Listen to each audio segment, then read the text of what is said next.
¿Es un error pretender encontrar en la ficción ese elemento llamado la vida real? ¿Es posible identificar en una novela la separación entre mundo ficcional y real? La novela de Óscar Vela, Los crímenes de Bartow, plantean esta y otras interrogantes a la hora de contarnos un hecho testimonial. Bienvenidos a un nuevo programa de Al Filo de la Palabra. Soy Fernanda Torres y en esta ocasión contamos con la presencia del escritor ecuatoriano Óscar Vela, quien dialogará con José Luis Galván acerca de su novela Los crímenes de Bartow. Comenzamos.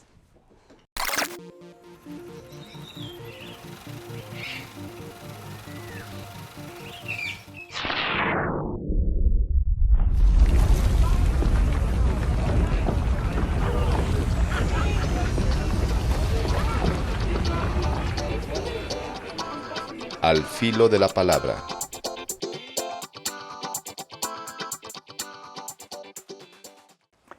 Bienvenidos una vez más al programa Al Filo de la Palabra. Óscar, te queremos agradecer un montón por acompañarnos. Y antes de empezar el diálogo, queremos presentarte un video que hemos elaborado para conocer un poco más de tu vida. Al Filo de la Palabra tiene como invitado especial a Óscar Vela Descalzo, abogado y novelista quiteño que nació en 1968. Ha publicado narrativa en diversos registros, de lo histórico hasta lo testimonial. Entre los reconocimientos que ha recibido se cuentan el Premio Joaquín Gallegos Lara a la mejor novela del año y que obtuvo en 2011 por Desnuda Oscuridad. Y en 2015, por Todo ese ayer, y el premio Jorge Icaza que alcanzó en el año 2013 por su novela Yo soy el fuego, y que contó como jurado a los escritores Mario Bellatín, Julio Ortega y Consuelo Triviño. En 2017 publicó la novela Náufragos en Tierra, que recoge el testimonio de César Gómez Hernández, un exiliado cubano que participó en el desembarco de Grama y que con el tiempo se desilusionó de la revolución. Desde abril de 2019 forma parte de la Academia Ecuatoriana de la Lengua. Su última obra es la novela Los crímenes de Bartow, publicado en 2021. Bienvenido.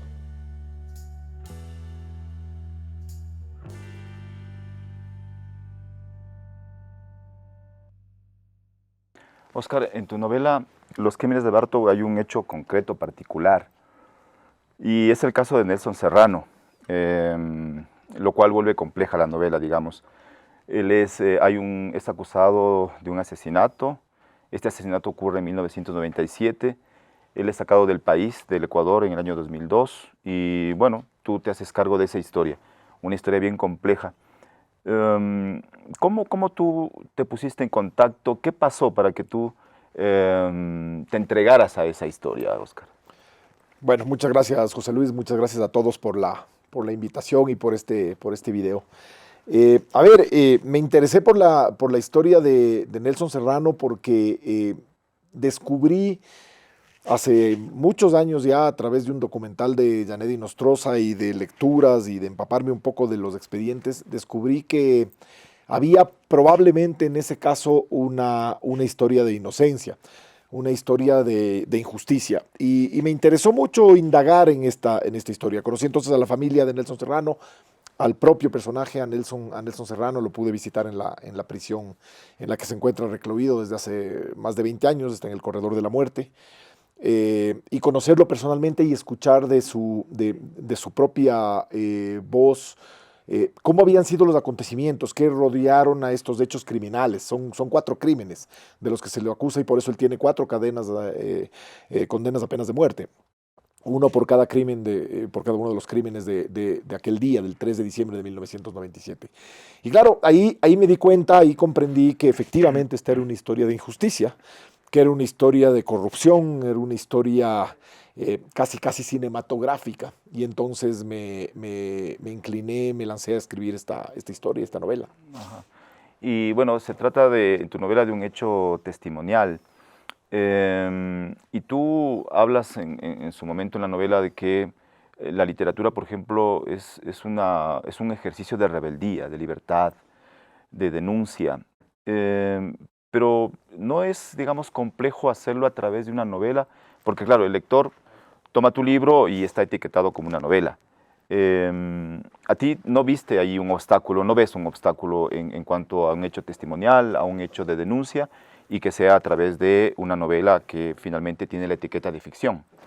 No, por el contrario, José Luis, yo más bien creo, siempre he pensado que la literatura en general es un gran catálogo de almas, del alma humana. Y sobre todo la novela en particular, que es mi género, digamos, el género en el que yo me he especializado. La novela es la que indaga de mejor forma, sin duda alguna, en la condición humana, en el espíritu del ser humano, en las perversidades, en el comportamiento, en las acciones y las reacciones.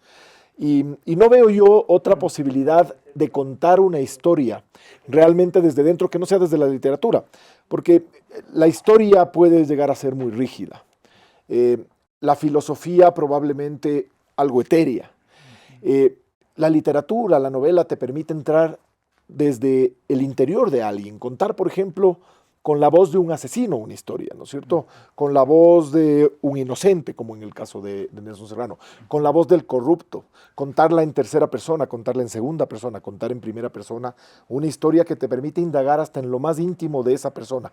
¿Qué pensó? ¿Qué reflexionó? ¿Por qué sucedió? ¿Qué pasó por su cabeza antes de cometer un crimen?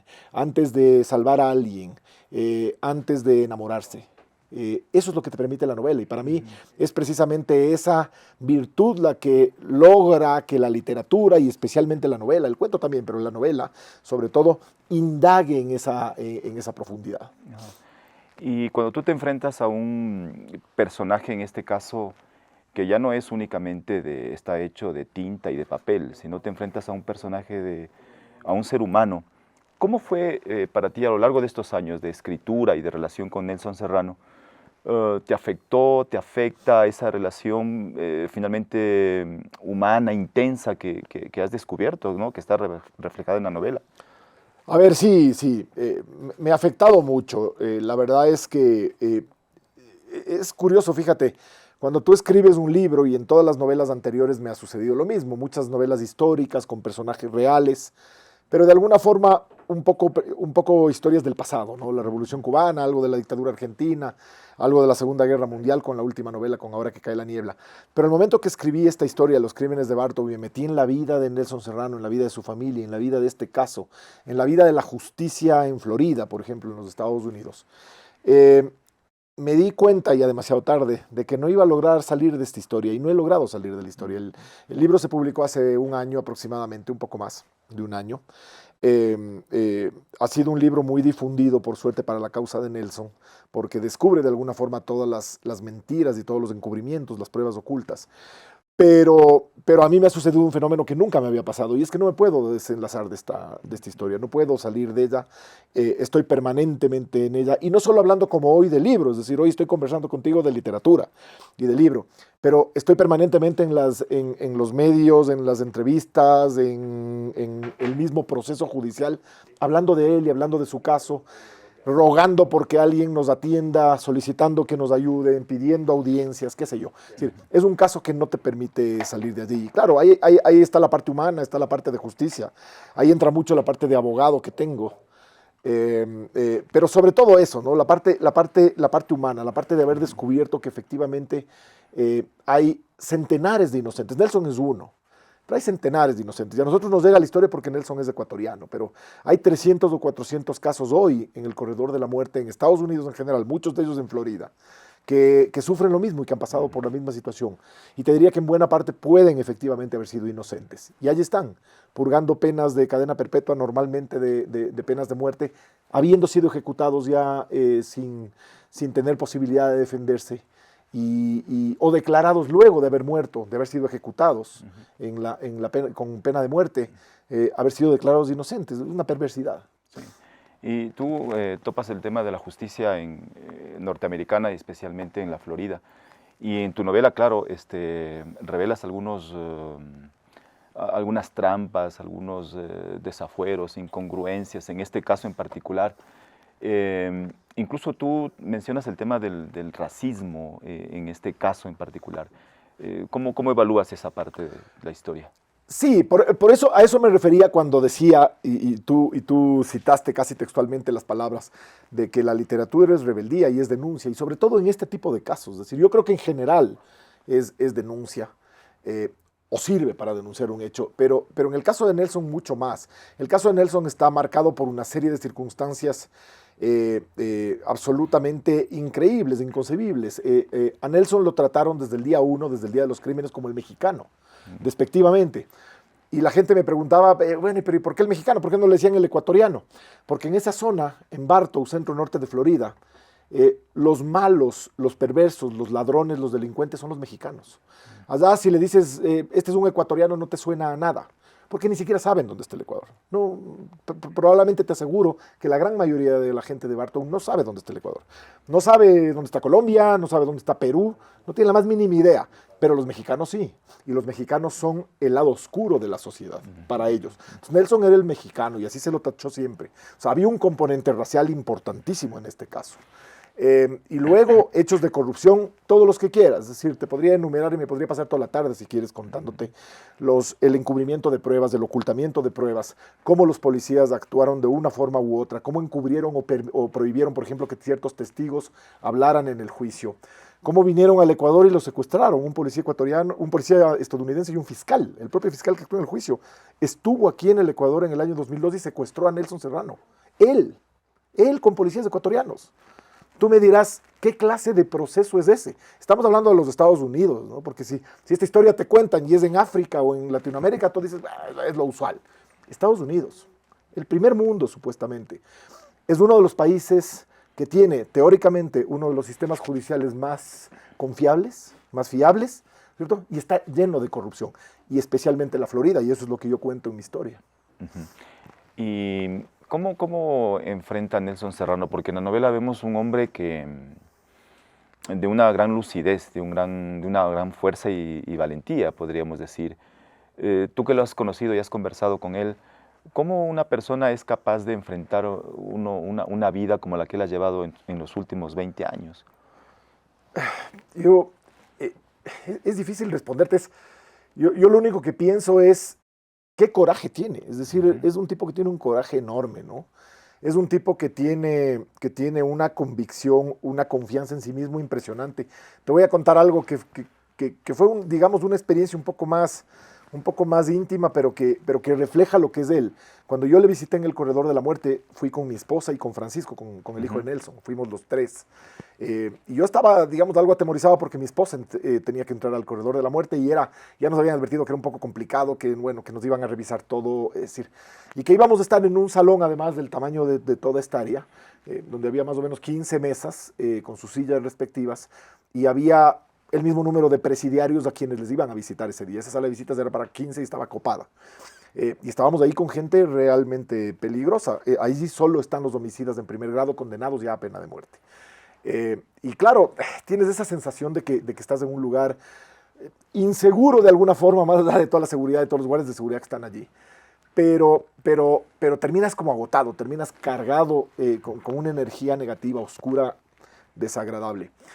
Estuvimos allí 6 horas aproximadamente, y el momento que salimos de ese lugar, con un agotamiento, con una carga que no te puedo describir, porque era inmensa lo que sentíamos allí, y luego de la pena de despedirnos de él, de darnos un abrazo y de dejarle allí, en el Corredor de la Muerte, mi esposa salió y se le llenaron los ojos de lágrimas, y me dijo, yo quisiera algún día que nuestros hijos sean como Nelson.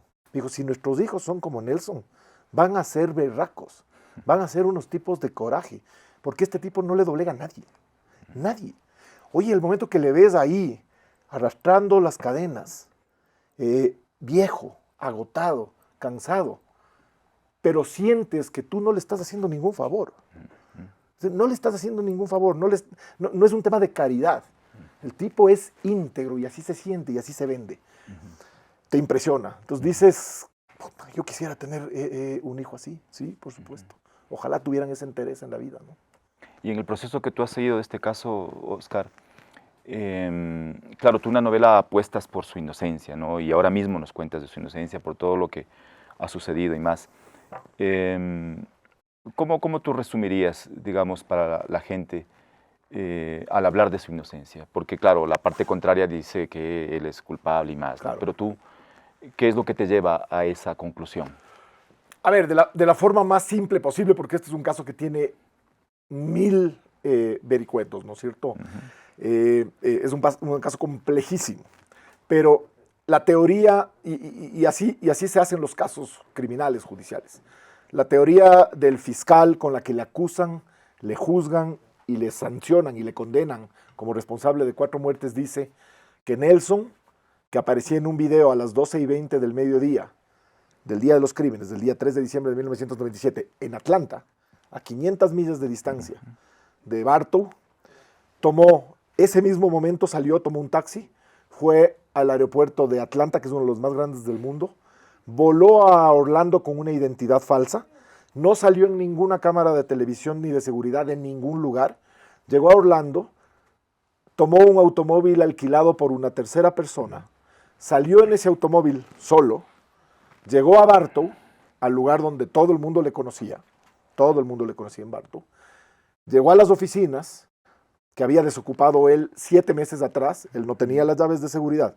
dicen que entró por la puerta sin forzar las seguridades, efectivamente no se forzaron seguridades. Tú me dirás cómo entraría, había ahí un problema económico con los socios, le habían cambiado las seguridades, él no podía entrar a su oficina, pero entró, dice la policía, entró y se encontró con tres tipos, con su socio, uno de sus socios, y con los 2 hijos del otro. Los 2 hijos, unos chicos muy jóvenes, el uno muy grande, un tipo muy robusto, jugador de fútbol americano, un tipo que lo hubiera doblegado en cuestión de 2 segundos. Y se paró en una silla, estoy contando la verdad, esto es lo que dice el fiscal, se paró en una silla de ruedas, en una de las sillas estas que tienen ruedas, en un piso como este. Se paró allí, un tipo de 60 años, y de un techo falso de la oficina sacó 2 armas. Se bajó mientras le contemplaban todos, ¿no? Todos le contemplaban, su enemigo. Se bajó de la silla y los ejecutó de uno en uno. Nadie opuso resistencia. Les metió 12 tiros entre todos, digamos. 5, 2 al otro. Y ese momento entró la hermana de uno de ellos, la otra chica. Él la persiguió, le jaló de los pelos, se revolcaron en el piso, cayeron y le ejecutó con 2 tiros más. De otra arma, esto ya les voy a contar. El momento que ya la ejecutó a esta cuarta, sacó el brazo de debajo del cuerpo y se le quedó el guante de látex, un guante de látex con sus huellas, con el ADN.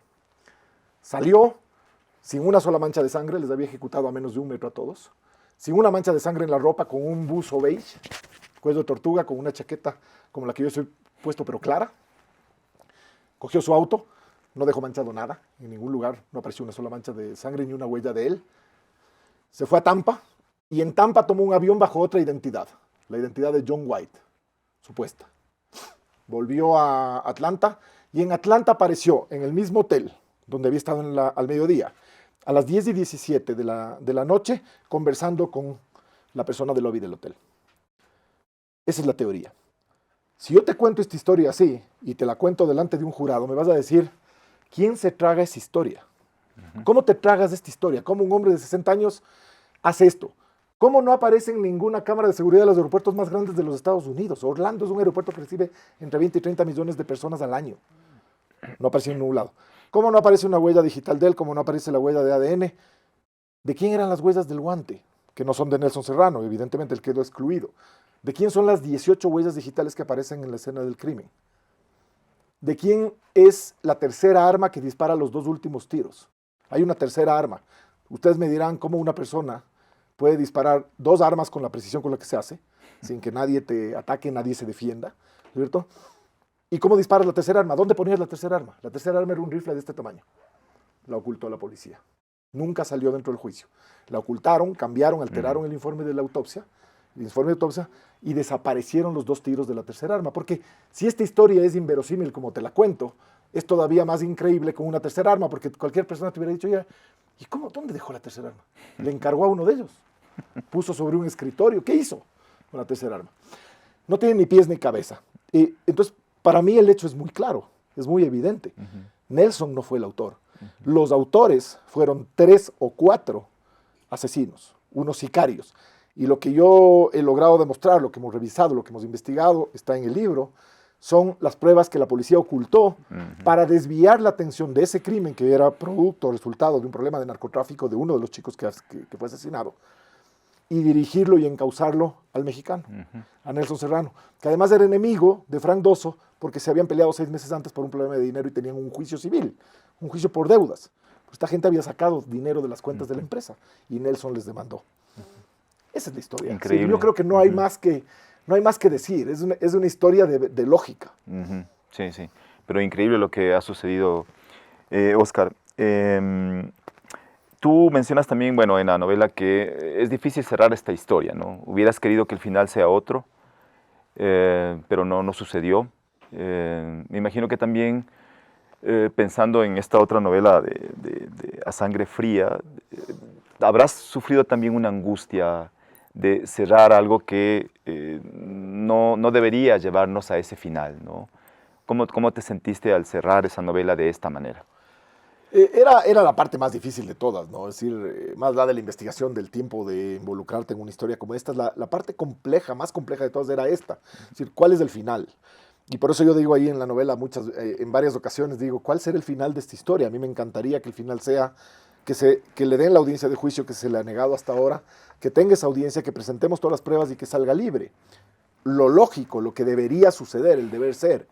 Pero eso no ha pasado, porque la corrupción sigue evidentemente allí latente, ni al policía que vino a secuestrarle al Ecuador, ni al fiscal, ni a todos los policías que encubrieron el caso les interesa que este caso se abra. El rato que se abre y Nelson sale libre, es un escándalo, muchos más de los que ya tienen. Este es un caso muy mediático. Entonces, la historia, yo sabía que la historia no tenía un final. Es decir, que yo iba a llegar a contar una historia en la que descubría teóricamente y documentadamente, que es lo que hago en el libro, quiénes fueron realmente los asesinos o quiénes pudieron ser realmente los asesinos. Y entonces parto de los testigos encubiertos, de un testimonio de un tipo que cuenta un día y cuenta en 3 ocasiones diferentes a la policía y le dice, no, yo sé quiénes son los asesinos y por qué circunstancias, además cómo se cometieron los crímenes. Y les da unos detalles increíbles, detalles que nadie conocía. Y ese testimonio queda guardado, archivado en un expediente policial, que lo encuentro más tarde. Entonces, yo sabía que el final de alguna forma de esta novela iba a ser ese. Probar, demostrar, comprobar documentadamente que aquí se ocultó toda la verdad y se acusó y se juzgó y un hombre inocente está 20 años en el corredor de la muerte. Ese era un poco para mí el final de la novela. Ahora, el final de la historia ojalá sea otro, ¿no? Ojalá llegue pronto, sueño con eso. Bueno, Óscar, tenemos algunas preguntas también del público y queremos que nos ayudes conversando también con ellos. Claro, sí. Damos paso a Fernanda para las preguntas. Al filo de la palabra.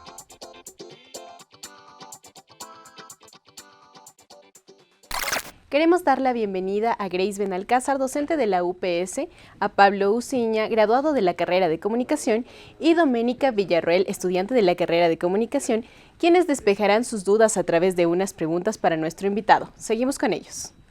¿Cuál es el proceso de investigación para una construcción literaria? Porque se suele pensar que para escribir una novela es simplemente cuestión de inspiración. Entonces, si nos ayuda resolviendo esta inquietud, por favor. Muchas gracias. A ver, sí, se suele pensar que es un tema de inspiración, pero no alcanza con la inspiración. De hecho yo no sé exactamente qué es la inspiración. La inspiración, dicen, puede venirte así un buen día. Pero Mario Vargas Llosa dice con mucha frecuencia, dice, ojalá algún día me llegue la inspiración y ojalá me coja trabajando, porque si es que no te coge trabajando o escribiendo, estás perdido, la inspiración no te sirve para nada. Yo creo en eso, yo creo en el trabajo diario. Y el proceso es arduo, es largo, es extenso, es complejo, porque demanda mucha investigación, un proceso largo de investigación, de revisar documentos, de trabajar sobre expedientes, de analizar miles y miles de papeles, de descartar cosas, que es lo más importante de todo, hasta llegar efectivamente a la parte central de lo que va a ser una historia, de una historia que ya está rondando en la cabeza. Entonces, antes que la inspiración, sin duda alguna, lo que tiene que haber es trabajo, es escribir muchas horas, es investigar muchas horas, Y para otro tipo de arte es practicar muchas horas, es estar todo el tiempo sobre ese teclado. Yo por eso te digo, no creo en inspiración. Oscar, ¿es posible hacer una lectura de la novela de no ficción desde varios enfoques? Uno de estos enfoques es el enfoque periodístico. La pregunta sería, ¿en qué punto la novela de no ficción es más obra literaria y deja de ser una crónica periodística? Es muy buena pregunta. Es muy difícil determinar efectivamente los límites de uno u otro género. Es muy complejo. A mí mucha gente me decía, no, lo que estás haciendo es crónica, o lo que estás haciendo es un trabajo periodístico, un ensayo largo, lo que estás haciendo es una investigación. Y yo siempre les dije, no, lo que yo estoy contando es una novela. Yo lo único que sé es contar y escribir novelas. Yo no soy periodista, soy abogado y soy escritor. Y lo que te estoy contando es una novela desde mi punto de vista, con mi intervención, con mi relato, con mi narración, en donde se intercala en ocasiones la narración del propio Nelson Serrano, de su hijo Francisco, de los criminales, de los policías, de todo el mundo. Y está construida de tal forma que resulta efectivamente es una novela que arranca con un viaje a Bartow para intentar descubrir qué sucedió aquel día del 3 de diciembre de 1997.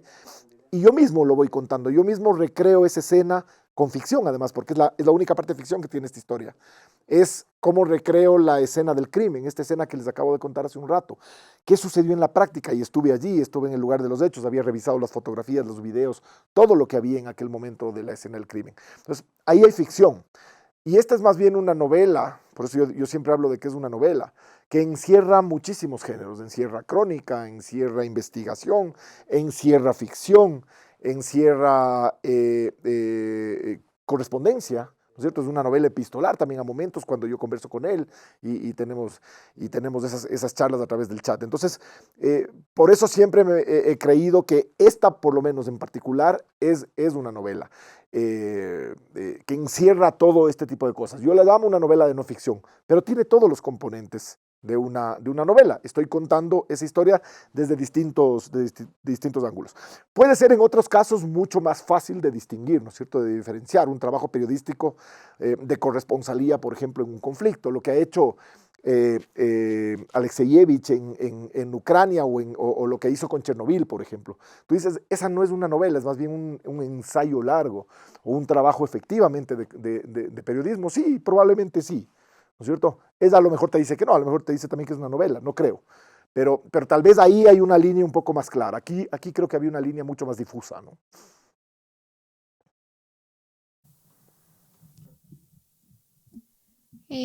Bueno, si la literatura es ficción, ¿en qué medida la novela de los crímenes de Bartow se acerca o se aleja del ser humano concreto que es Nelson Serrano? Yo creo que se acerca. A ver, la situación de Nelson es muy particular. Fíjate, él me dijo algo que me resultó a mí asombroso y no me había dado cuenta, y era una cosa que era evidente y estaba ahí. Nelson nunca pudo contar su historia, a nadie, jamás. A Nelson un día le secuestran en el Ecuador en agosto del año 2002 y se le llevan a una prisión y está preso desde allí, desde ese momento. Él nunca habla de nada de su historia. Sus abogados, los primeros abogados que realmente hicieron un trabajo pésimo, es probablemente la consecuencia de que Nelson esté allí. Sus abogados no le permiten hablar o le sugieren que no hable, le recomiendan y le dicen, no, mejor no digas nada, mejor acógete al silencio. Y no cuentes nada, no digas nada, porque los otros abogados te pueden decir tal cosa, o la fiscalía, o lo que sea. Y por alguna razón extraña para mí, él nunca habla de nada. Entonces, la primera vez que él puede hablar es en esa conversación que tiene conmigo. Habrá hablado muchas otras veces con su hijo, seguramente en estas mismas instancias, en una visita en la prisión. Pero la primera vez que él habla de esto con alguien ajeno soy yo conversando en la prisión, casi 20 años después. Y es la primera vez que alguien se le puede conocer. Entonces, cuando salió el libro y cuando él tuvo oportunidad de leerlo, lo primero que me dijo, oye, es la primera vez que alguien me escucha. Y no era yo el que le escuchaba, sino los lectores. Me dice, es la primera vez que alguien puede conocer mi versión de esto. Y han pasado 20 años. Entonces a ti te sorprende y dices, claro, él se da a conocer, él entiende que está reflejado allí, mal o bien, acertado o desacertado, porque yo hablo también además de cómo es él, de su soberbia, de su vanidad, de los errores que cometió, de su problema de infidelidad, del problema de su amante, que es uno de los detonantes para que él no salga libre, porque trabajan muy mal el tema. Hablo de todas esas cosas, entonces yo creo que él queda absolutamente descubierto en su libro, pero por primera vez en 20 años, que es una cosa absolutamente insólita, ¿no? Al filo de la palabra.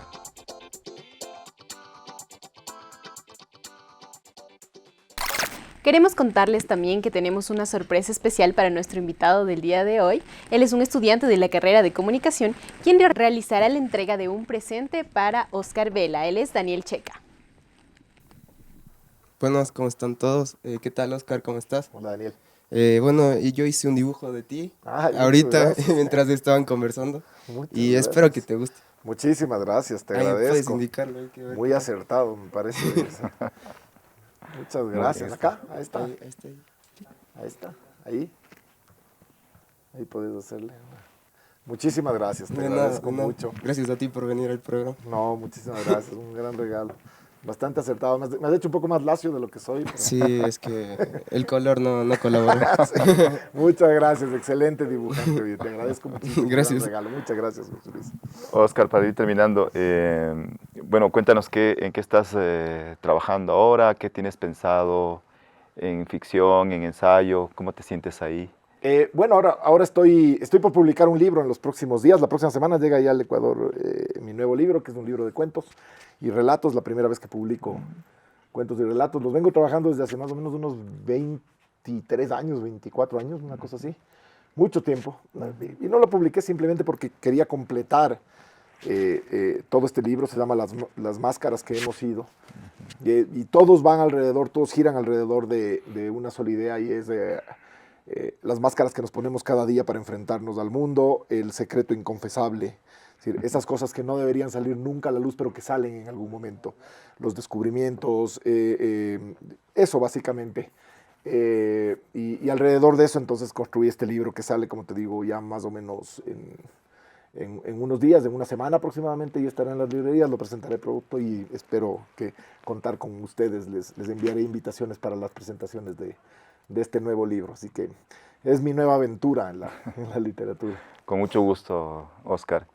Bueno, queremos cerrar con algunas ideas finales, conclusivas de Fernanda, y nuevamente, Óscar, te agradecemos un montón. Muchas